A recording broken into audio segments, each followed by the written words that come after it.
Hello everyone, it's Benny, and in this video we're going to be implementing generic shadows for directional lights. Now, in the last video we implemented generic shadows for spotlights, and we did all the parameterization and such that, so you can control exactly how your spotlight shadow looks from the constructor. And today we're going to be doing a lot of the same thing with directional lights.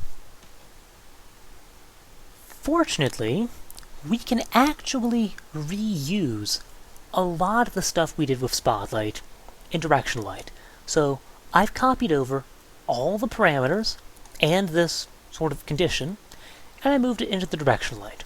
The only thing I changed is I changed the shadow info, so it initialized with an orthographic matrix, just like the Directional Light used to, or does, and I changed the false for flip faces to true, because that's what Directional Light had.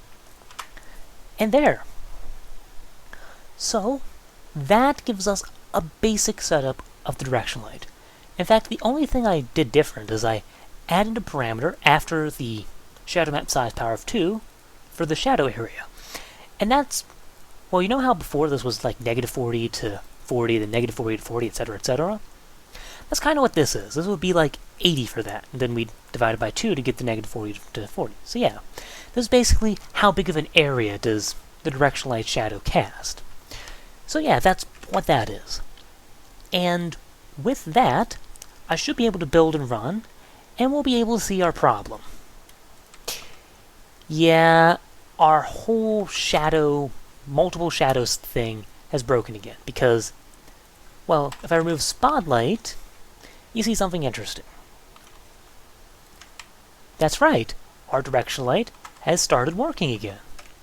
But only if we don't have a Spotlight in there.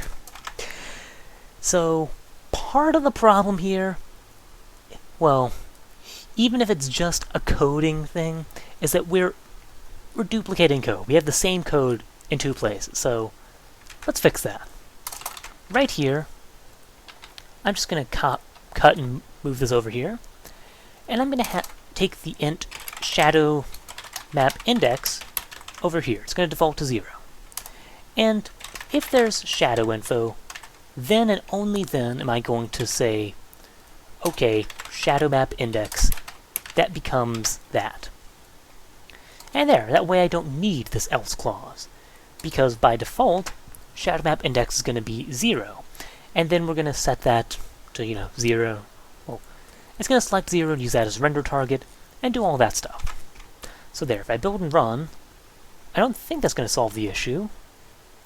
Yeah, that doesn't solve the issue, but it does solve the, well, it makes it so we aren't reusing code anymore, at least. So now, as for solving the actual issue, well, okay, so I figured out what the problem is, as well as a lot of other much smaller problems. So, let's go ahead and talk about that. What caused the problem was actually the light matrix. You see, we don't have it initialized to anything in our constructor. That's the first problem. So, what we actually want to initialize it to is a scale of 0, 0, 0, because that'll map everything in the scene to essentially the same point, which is exactly what we want. So, yeah, because again, shadows don't matter when if there's no shadow being cast. So, yeah, we just map everything to the same point, and there we go. So I'm going to copy this, and the thing is, there's actually a few pieces of state that we aren't quite setting when there's no shadow being cast. So yeah, the first one, of course, is a light matrix, and that's what's causing the problem. If we were to build and run now, everything would work fine. But I also want to set the shadow variance min and light bleeding reduction. I'm going to set the min to 0.00002f, just because it's some value. I'm going to set the light bleeding reduction to 0, so no light bleeding reduction by default. Because again, in the default condition, there's no light bleeding to be had, there's no shadow, so yeah. Other than that, let's see, is there anything else I'm missing? The only other thing I'm missing is right here, the clear color. technically I should actually be clearing the variance to 1.0 as well. Doesn't matter too much in this case, but, well, you know, it's there. So now if I build and run, all the problems have gone away. We now have our directional light, and we have, well, yeah, and we have the spotlight with shadow being cast, and the directional light with no shadow being cast. But of course, I have all the power in the world to change that, so if I go to my directional light, right here where I have it at 0, if I change that up to 10, so we're at 1024 by 1024 shadow map, then all of a sudden, yeah, we have shadows being cast. You know, it's a little bit of an interesting before and after here. You know, if I go to my rendering engine, and I just comment out the code that generates a shadow map, that might actually break things, but yeah. So this is our scene without shadows. And this is our scene with shadows. Yeah, that's quite a difference, I think. So yeah, there you go. That's some basic shadows.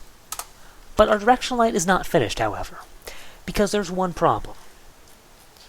The thing is, a directional light's supposed to be casting a shadow essentially over an infinite area, over the entire scene. Now obviously we can't simulate that, and that's why we have the shadow area. But there's no reason why that shadow area has to be centered on, well, the center of the world. What would be nice is if our directional light could somehow follow the camera around, and basically only calculate shadows for, you know, the area in front of the camera.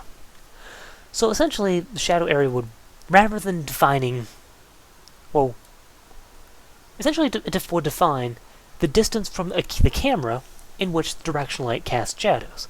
And that makes a lot more sense, since, of course, shadows are more prominent near the camera. So that's going to be our next objective.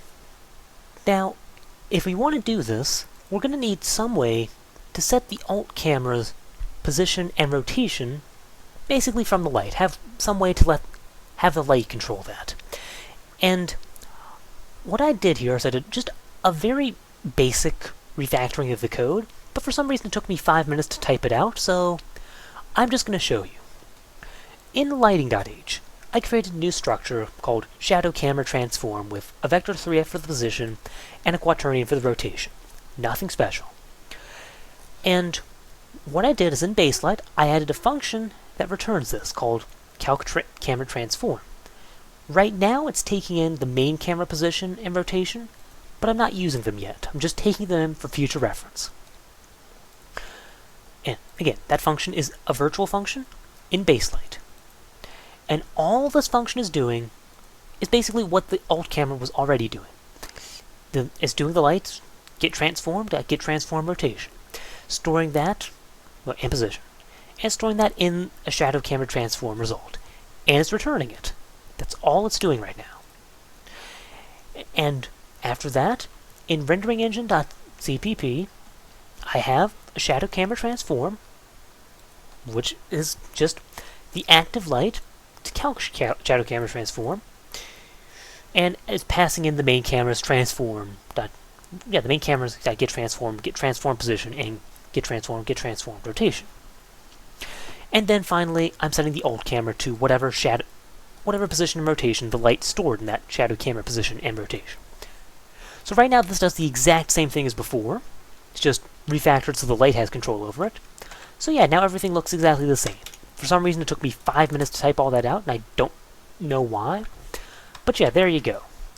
So now that we've got all that set up, I'm going to override the calc shadow camera transform function in the directional light. So the directional light is going to override it. So I'm going to copy and paste the implementation in here. Whoop. No, just want to copy the name of the directional light there. And in directional light, I'm actually going to copy and paste the function. Yeah, the virtual thing, just so we know we're overriding it. Well, and because we need it, but, you know, yeah. So there. And just to make sure, once again, that nothing's broken. Let's build. And let's run. Excellent. So now I think we can finally go in here and implement stuff. Now, the whole idea here is that I'm setting this resulting position, the position of the shadow camera, based on both where the main camera is and based on how big of an area the directional light covers. Now, I already know, of course, where the main camera position is, but at least in this function, I don't know the shadow area.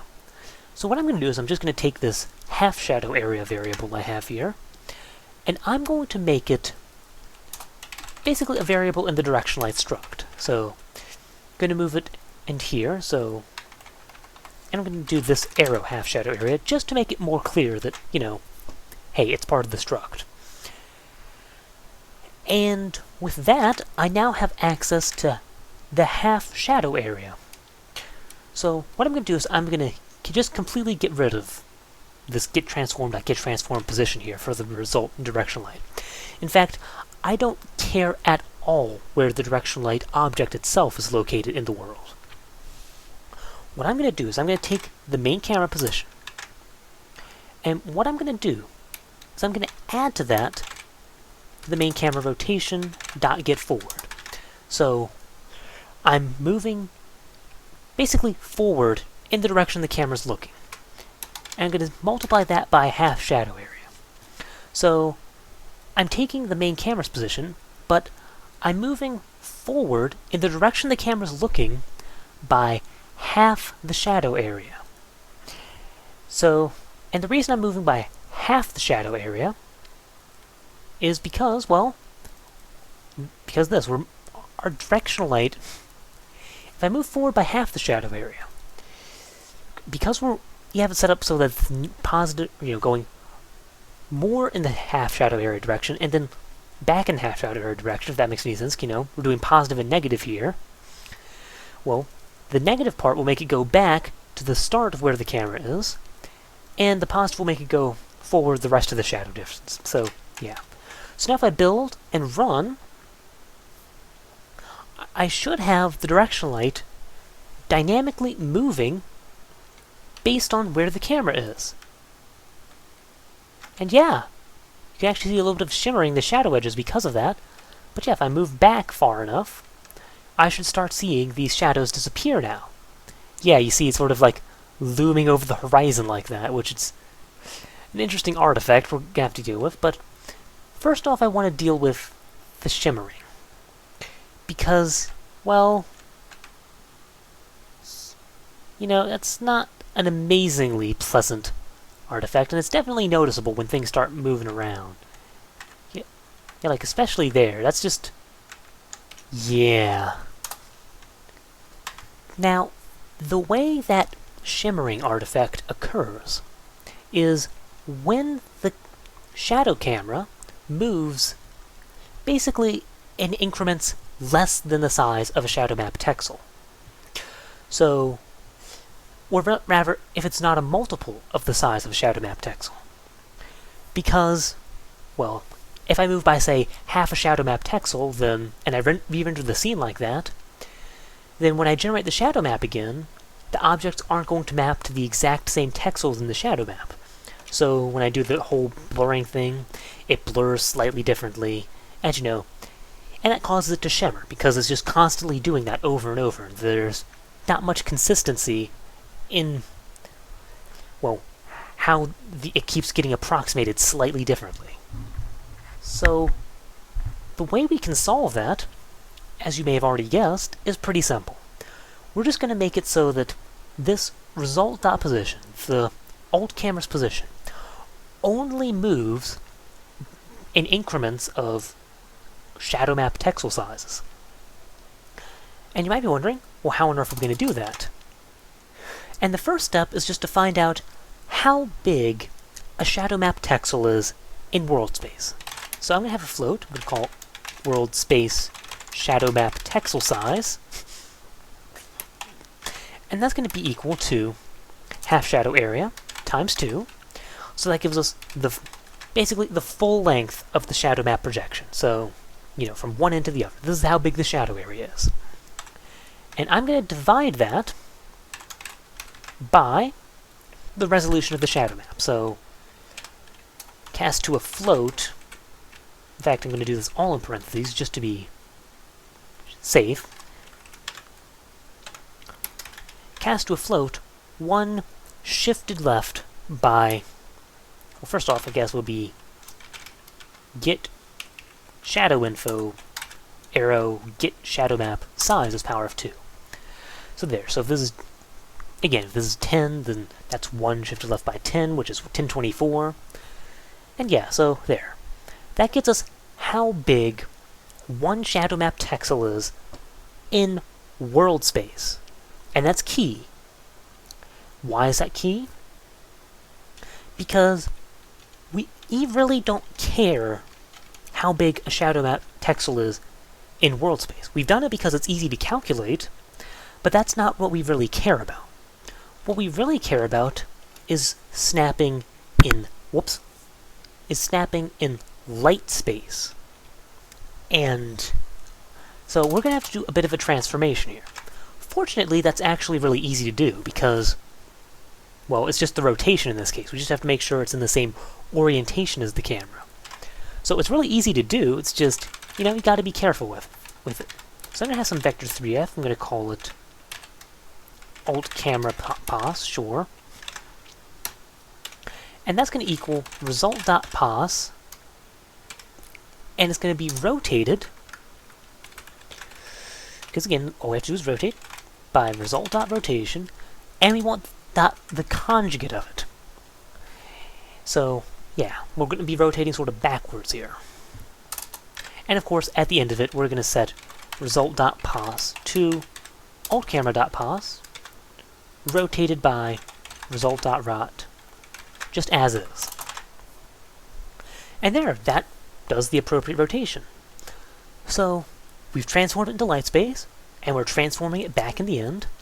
But in the meantime, we're going to have to find some way to snap altCamera.pass, basically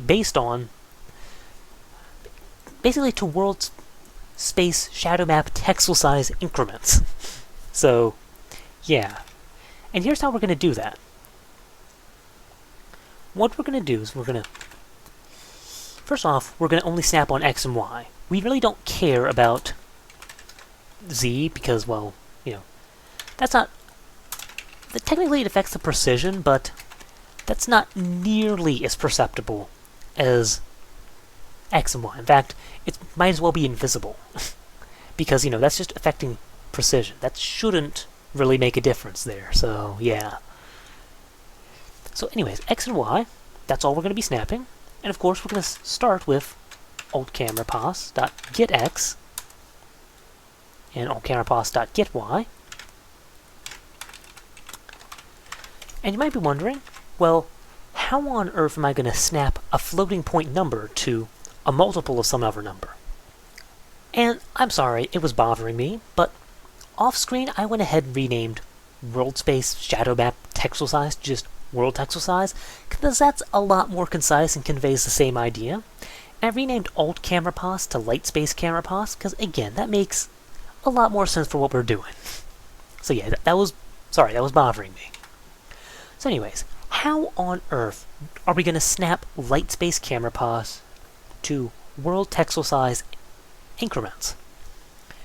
And there's a little bit of a trick here. So first off, what happens if I take this Light Space Camera Pass.getX and divide it by World Texel Size, and then multiply it by World Texel Size again? So I've multiplied it by something and then divided it by the same thing. Now, of course, you're going to say, well, that does absolutely nothing. I've just got Light Space Camera Pass as it was before. And you're right. But there's, again, like I said, there's a bit of a trick here. Let's say I'm taking Light Space Camera Pass.getX and dividing it by World Texel Size. Now, at this stage of the equation, how big is one World Texel Size? well, we've just divided by world texel size. So one world texel size is 1 unit, essentially, at this stage in the equation.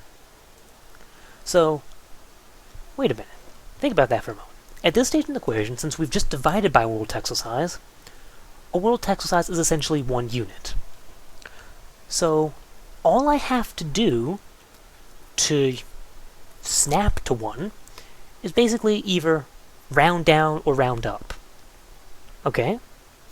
So if I use the floor function, which rounds towards -infinity, that solves the problem. That will get me, well, like I said, that will round towards -infinity, and therefore this will be snapped to a world texel size. And then, of course, when I multiply it by world texel size again, that gets me back to the whole proper value. So hopefully that makes sense. It's definitely a mathematical trick, but yeah, hopefully that makes some sense to you. And there, so once we do that, all the coordinates are snapped, and we can build, and we can run, and you notice, look at that, no light shimmering. And yeah, so that's completely solved that problem. And I can just slowly zoom out and watch that sort of come in. Yeah, that is one problem. This still has a finite range to it. And there's not much we can do about that without either getting into more complex algorithms or just brute forcing gigantic shadow maps. But we can at least make it fade out a little bit nicer. Something we can take advantage of is the fact that we're clamping our shadow map. You see, when you have a clamped texture and you read outside the area, what does it return? 0, right? Well, in the case of a shadow map, that would mean a pixel is fully in shadow, which isn't really what we want. We don't want everything outside our shadow map to be in shadow. Preferably, we'd want everything outside our shadow map to be in light. So, what we're going to do is we're going to reverse our shadow map a little bit. So in our shadow map generator, I'm actually going to be storing 1 minus the values. So, and that's right, I'm just storing 1 minus all the values. And then when my sampling.glh, where I sample the variance shadow map, I'm going to do a vec2 of 1.0 minus whatever values I sample from the shadow map. So, hopefully you saw what I did there. I'm doing 1 minus those, what I'm storing, and 1 minus what I'm reading. So essentially this is going to be doing the same thing. The difference is, when I read outside of my shadow map, well, this is going to return 0, but then I'm doing 1 minus it, well, I end up with 1.